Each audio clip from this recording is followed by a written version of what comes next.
ተወዳጆች ከቅርብ ጊዜ ወዲህ ቲያትር እንደ አሸን የፈላበት ከቀደመው አሪፍ የሚባሉ ቲያትሮች የወጡበት ተመልካቾች ለጉድ የሚጎርፉበት የቲያትር ዘመን ሆኗል።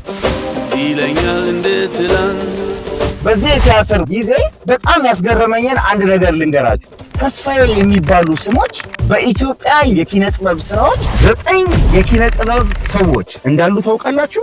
አሁን አስቃኛቸዋለሁ።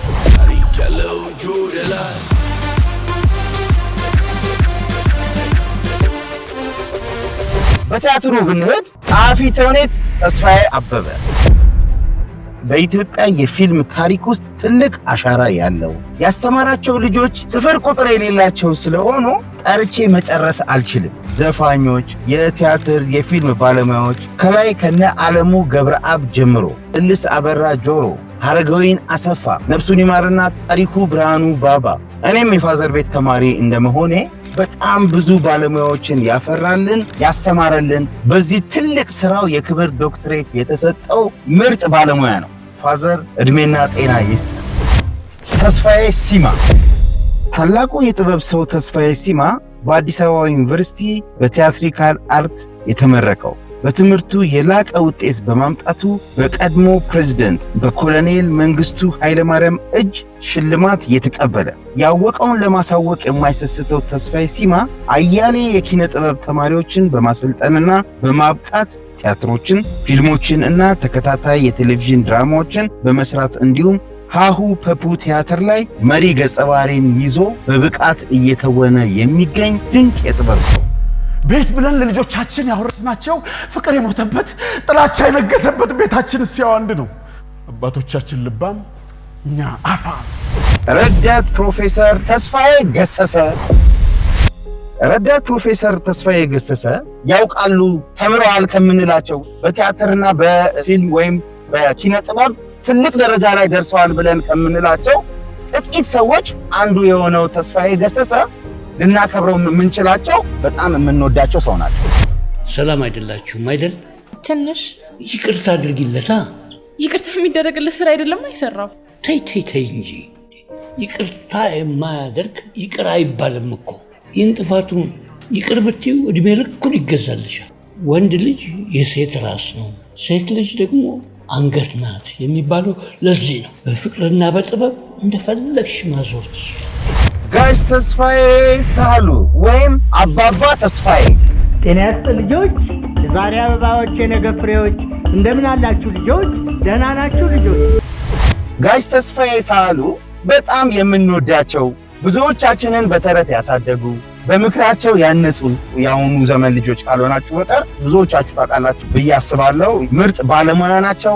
እንዲሁም ደግሞ በቲያትር ትልቅ ሙያ ያላቸው ወንድም ሴትም ሆነው የሰሩ ብዙ ታሪክ ያሳለፉ፣ በተጨማሪ በመድረክ ላይ አስማት ወይም ደግሞ ማጂክን በመስራት የመጀመሪያው የመድረክ ማጂሽያን ነበሩ። ምርጥ የቲያትር ባለሙያ ናቸው። እሳቸውንም በጣም እናመሰግናለን። ተስፋዬ ገብረአና የአርቲስት ብጻት ባለቤት ነው። ብዙ ቲያትሮችን፣ የቴሌቪዥን ድራማዎችን፣ ፊልሞችን በብቃት ተውኗል። ምርጥ አርቲስት ነው። እንዲሁም ከጓደኞቹ ጋር በመሆን ሆሊላንድ የተባለ ፊልም አካዳሚ ከፍቶ ብዙዎቹን ነግሩም ኤርሚያስን፣ ሚኪ ሚሊዮንን፣ የወንዶች ጉዳይ በአብዛኞቹን ወደ ፊልሙ ያመጣቸው የነሱ ትምህርት ቤት ነው። ትልቅ አስተዋጽኦ የነበረው በትወና በጽሁፍ የተሳተፈ ምርጥ የመድረክ ባለሙያ ነው። አስተናጋጁስ ሚስጥር ስለሚያወጣ ነው። እህትየውን ግን ለምን? እጮኛዋ ቱባ ባለስልጣን ማንነታችንን ከነገረችው ያለው እስማችኋለሁ አይደለም ጨፈልቃችኋለሁ። ገባኝ። ግን አሁን ምንም እናገራግርበት ጊዜ። ድምፃዊ ተስፋዬ ገብሬ። ብዙዎቻችሁ ተስፋዬ ገብሬ የሚባል ዘፋኝ አለ እንዴ ልትሉ ትችላላችሁ። አዎ ነው መልስ። ኢትዮጵያን አብልጦ የሚወደው 4 ኪሎ ተወልዶ ያደገው ተስፋዬ ገብሬ በ24 ዓመቱ ከሀገሩ ወጥቶ አሜሪካንና ጣሊያን በመሄድ አብዛኛውን ዕድሜውን ጣሊያን በመኖር ኢትዮጵያ እንድትጎበኝ የፍቅር ሀገር እንደሆነች የሰላም ሀገር እንደሆነች በሙዚቃው እየሰበከ በፍቅር ስለ ፍቅር የዘፈነ ምርጥ ድምፃዊ። እስካሁን ከሰጠን ዘፈኖች ጥቂቶቹን እንኳን እስቲ እንስማቸው።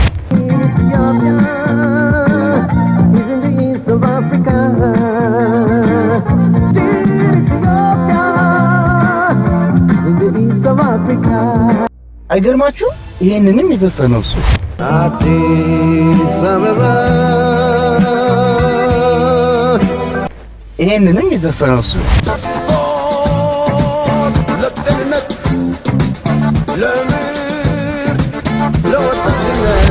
የዘፈናቸው ዘፈኖች በሙሉ አብዛኞቻችን በሬዲዮ የምንሰማቸውና አሁን ድረስ የምናዳምጣቸው ዘፈኖች ናቸው። በተጨማሪም በእንግሊዝኛ፣ በጣሊያንኛ የሚገራርሙ ሙዚቃዎችን ሰራ። ከዛሬ 42 ዓመት በፊት ባደረበት የአንጀት ካንሰር ባለቤቱ አንጄላ ለ3 ዓመት በሆስፒታል ስታስታምመው ቆይታ ሕይወቱ ሊያልፍ ችሏል። እነዚህ ድንቅ የኢትዮጵያ የኪነ ጥበብ አርቲስቶች ቲያትር ላይ ትላልቅ ስራዎችን የሚሰሩ የኢትዮጵያ ኪነ ጥበብን ከፍ ያደረጉ እኛን ኮፍያችንን ከፍ አድርገን ልናመሰግናቸው የሚገባን ምርጥ ባለሙያዎች ናቸው። እንግዲህ በኪነ ጥበቡ አይደል እያወራን ያለነው። የኮሜዲያኖች ቁንጮ የሆነው ነፍሱን ይማርና ተስፋዬ ካሳን አመጣዋል። ተስፋዬ ካሳ እንግዲህ እንደምታውቁት በሳቅ የሚያንፈረፍረን ሕይወቱ ሁላ ሳቅ የሆነ ምርጥ ኮሜዲያን ነው። እሱም ከኪነ ጥበቡ አንደኛው ነው። ባለቤቱ ትዳራችን ያስቀናል፣ ጎረቤት ሁሉ የነሱን ትዳር በሰጠን ምንድነው? እኔ በሰፈር ውስጥ ድምጼም አይሰማም፣ እሳቸውም ቢሆኑ እንደዚሁ ድምጻቸው አይሰማም እያሉ ነው። አሁን ለኛ እንዴት ነው ይሄ ነገር? እኔ እኮ የምለው ለምን ይዋሻል? ጭራሽ ድምጽ አይሰማ ማለት የኔ ልጅ ልንገርህ፣ እሷ ሾፌርና ብልጭ የሚለው ነው እንጂ የሚጎላት አምቡላንስ ማለት ነች። ወደ ድርሰቱ ደግሞ ስንሄድ ተስፋዬ ገብረአብ እንግዲህ ከሰራቸው ስራዎች በአብዛኞቹ የሚታወቁ ናቸው። በማስታወሻነት እንኳን የያዛቸው የደራሲው ማስታወሻ፣ የጋዜጠኛው ማስታወሻ፣ የስደተኛው ማስታወሻና በጣም ብዙ አያሌ ስራዎች አሉት። ባለፈው ጊዜም በዚህ ጉዳይ ሰርቼበት ነበረ። ሌላው ደራሲ ማለት እንኳን ይከብደኛል፣ ሁለገቡ ከያኒ ተስፋዬ ማሞ።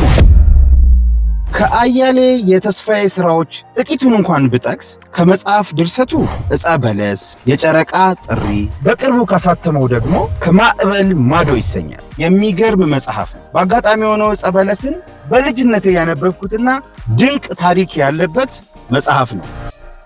በሸገር 102.1 ላይ ተወዳጅ ከሚባሉ የሬዲዮ ፕሮግራሞች አንዱ በመሆን ለ14 ተከታታይ ዓመታት የጥበብ መንገድ የተሰኘ ፕሮግራም አለ። በዚህ ፕሮግራሙ ላይ በአዘጋጅነትና በአቅራቢነት ይሰራል። ጤና ይስጥልን።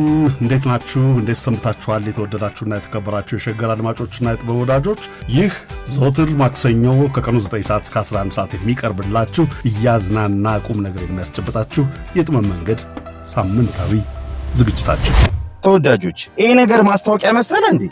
ማስታወቂያ ስል የማስታወቂያ ባለቤትነቱ ትዝ አለኝ። ከ25 ዓመት በፊት እነ አንበሳ ሻይ፣ ጉድ ሞርኒንግ ሻይ እና በርካታ የማስታወቂያ ስራዎችን በሚገርም የፈጠራ ስራው በመስራት ታዋቂነትን ያተረፈ ምርጥ ባለሙያ ነው። ሌላው በኢትዮጵያ ቴሌቪዥን የሚተላለፉ ድራማዎችን፣ ዶኩሜንተሪ ፊልሞችንና በርካታ የፕሮዳክሽን ስራዎችን አበርክቶልናል። በተጨማሪ ፍቅር መጨረሻና ዕጣ ፈንታ የተሰኙ ምርጥ ፊልሞችን አበርክቶልናል። ተወዳጆች፣ እስካሁን ድረስ እየተከታተላችሁት ከሆነ ፕሮግራሙን ወዳችሁታል ማለት ነው። ታዲያ ለዚህ ፕሮግራም ላይክ እና ሰብስክራይብ ማድረግ ያንሳል?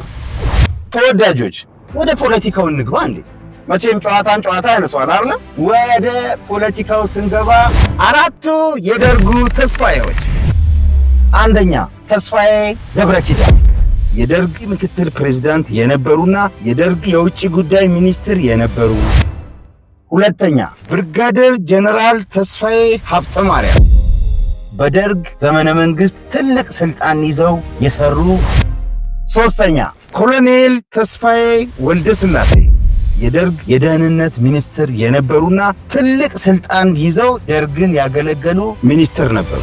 አራተኛ ጓድ ተስፋዬ ዲንቃ የኢትዮጵያ ጠቅላይ ሚኒስትር የነበሩና የዓለም ባንክ አማካሪ የነበሩ ከደርግ ባለስልጣኖች ምሁር የተባሉን በአሜሪካን ሀገር የተማሩ ሚኒስትር ነበሩ። በደርግ ውስጥ ሆነው ኢትዮጵያን ያገለገሉ ወይም ስልጣን ይዘው የነበሩ ናቸው። ሌላ ልጨምርላችሁ እንግዲህ ፖለቲካውን ከነካካ ነው አይቀር ደግሞ ወደ ኢህአፓ እንምጣ። ዶክተር ተስፋዬ ደበሳይ የኢህአፓ መስራችና ተጠሪ የነበረ እንግዲህ በደርጉና ኢህአፓ አለመግባባት ምንጠራ በሚባለው የደርግ አካሄድ ለመያዝ ብዙ ነገሮች ተደርገው ነበረ። እናም እዚህ አምባሳደር ፎቅ ላይ ከ5ኛ ፎቅ ላይ ነው ራሱን ፈጥፍጦ ለህልፈት የተዳረገው እና ዶክተር ተስፋዬ ደበሳይም አንደኛው የኢህአፓ ትልቅ ባለስልጣን ነበር። አይገርማችሁ? ይሄ ሁሉ ተስፋዮች ግን እንዴት ነው? ጸሐፊ ተውኔት ተስፋዬ አበበ፣ ተስፋዬ ሲማ፣ ረዳት ፕሮፌሰር ተስፋዬ ገሰሰ፣ ተስፋዬ ሳሉ ወይም አባባ ተስፋዬ፣ ተስፋዬ ገብረሃና፣ ድምፃዊ ተስፋዬ ገብሬ፣ ኮሜዲያን ተስፋዬ ካሳ፣ ደራሲ ተስፋዬ ገብረአብ እንዲሁም የኪነ ጥበቡ ሰው ተስፋዬ ማሙ። በፖለቲካው ደግሞ ከመጣን ጀነራል ተስፋዬ ገብረ ኪዳን፣ የቀድሞ ጠቅላይ ሚኒስትር ተስፋዬ ዲንቃ፣ ኮሎኔል ተስፋዬ ወልደ ስላሴ፣ ብርጋደር ጀነራል ተስፋዬ ኃይለ ማርያም። በኢህአፓው ደግሞ ስንመጣ ዶክተር ተስፋዬ ደበሳይ። በኢትዮጵያ ኪነ ጥበብ፣ በኢትዮጵያ ፖለቲካ በዚህ ደረጃ እንደ ተስፋዬ ብዙ ባለሙያ ያላቸው ሰዎች የሉ። እኔን ገርሞኛል። እናንተንስ? ተወዳጆች ተስፋዬ የሚባሉ ስሞች እንደዚህ አገራችንን እንዳጥለቀለቁት ያወቅኩት ተስፋዬ ቲኤስቲ ፌስቡክ ላይ የሚጽፍ ተስፋዬ ስመ ንጉስ የሚባል ወዳጅ አለ። ተስፋዬ የሚባሉ ስሞች እየጠፉ ስለሆነ ለልጁ ተስፋዬ ብሎ የሚያወጣ ሰው የ1 ዓመት ቀለብ እችላለሁ ባለው መሰረት በጣም አሳሰበኝ። እውነትም ተስፋዬ የሚባሉ ስሞች እንደ ዳይኖሰር ዘር ሊጠፉ የተቃረቡ ይመስላሉ። አንድ ጥያቄ ግን አለ። በአብዛኛው ተስፋዬ ብለው ስም የሚያወጡ ወላጆቻችን በማን ላይ ይሆን ተስፋ ያደረጉት? በልጃቸው ወይስ በአምላካቸው ላይ? ታዲያ አሁን ያለነው ወላጆች በማን ላይ ተስፋ ስላደረግን ይሆን ተስፋዬ የሚለውን ስም ከልጃችን ስም ላይ ያስወገድ? እስቲ ሐሳብ አስተያየታችሁን ኮሜንት ላይ ብታሰፍሩልኝ ደስ ይለኛል። እንግዲህ ይሄን ያህል ብዙ ተስፋዮችን አሳይቻችኋለሁ። ግን እናንተስ የምታውቋቸው ተስፋዮች ምን ያህል ናቸው? እስቲ እኔ ያላወቅኳቸው ያላስታወስኳቸው ካሉ ኮሜንት አድርጉኝ። ከዛም በሌላ ጊዜ ሌሎች ደግሞ ነገሮችን አጫውታችኋለሁ። ተስፋዬ ለሚባሉ ባልንጀሮቻችሁ አሁኑኑ ይህን ቪዲዮ ላኩላቸው። ለዚህ ፕሮግራም ያገዘኝን ፓቺን ሳላመሰግን አላልፍም። ላይክ፣ ሼር፣ ሰብስክራይብ ብታደርጉ ደስ ይለኛል። መልካም ጊዜ ይሁንላችሁ። ቻው።